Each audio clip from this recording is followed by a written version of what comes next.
अस्सलाम वालेकुम। फिल्में आप सब ने देखी होंगी।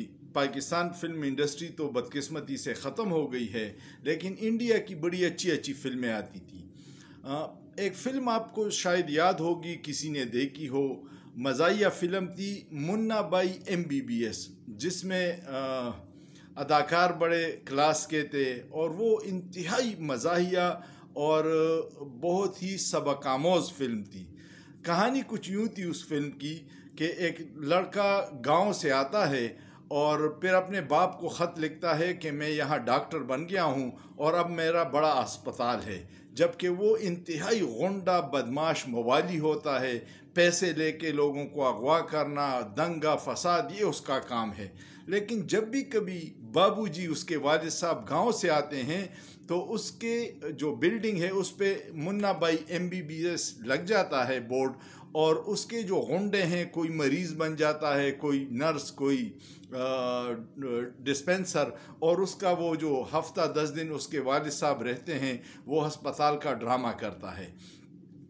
ये बात मैंने इसलिए की कि हमारे यहाँ भी वज़ीर सेहत साहब जो हैं वो भी बिल्कुल उसी तरह का एक किरदार है। आपको याद होगा उज़ैर बलोच को 35 FIRों में नामजद मुलजिम था लियारी गैंग वार का, जिनका काम था बत्ताखोरी, गुंडागर्दी, अगवा बराए तावान। और उसका पार्टनर कौन था? अब्दुल कादर पटेल साहब, जो उर्दू यूनिवर्सिटी के BA फेल हैं और बदकिस्मती से पाकिस्तान में वज़ीर सेहत हैं। और उसने फिर इमरान ख़ान पे कुछ इल्ज़ामात लगाए थे।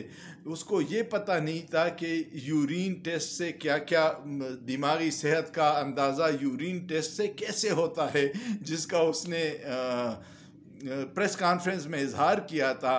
और उसने पूरी दुनिया में पाकिस्तान की सेहत के निज़ाम का मजाक बन गया था। और ये भी था कि एक उर्दू यूनिवर्सिटी का BA फेल बंदा पाकिस्तान में वज़ीर सेहत है तो बाकी इदारों का क्या हाल होगा। उसको अब इमरान ख़ान ने 10 अरब का हर्जाने का नोटिस भिजवाया है, और जिन डॉक्टरों ने वो रिपोर्ट बनाई है उनको भी नोटिस कर दिया है। मुझे इस वाक़े के बाद वो मुन्ना भाई MBBS याद आ गया। आपको अगर मौका मिले तो वो फ़िल्म ज़रूर देखिएगा।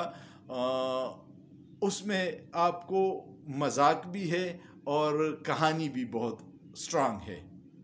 उम्मीद है आपको ये वीडियो पसंद आई होगी। वीडियो पसंद आए तो इस पर कमेंट कीजिएगा, लाइक कीजिएगा, और मेरे YouTube channel Anees Khan official को सब्सक्राइब कीजिएगा, दोस्तों के साथ शेयर कीजिएगा। और सोचिए, सोचना जुर्म नहीं है।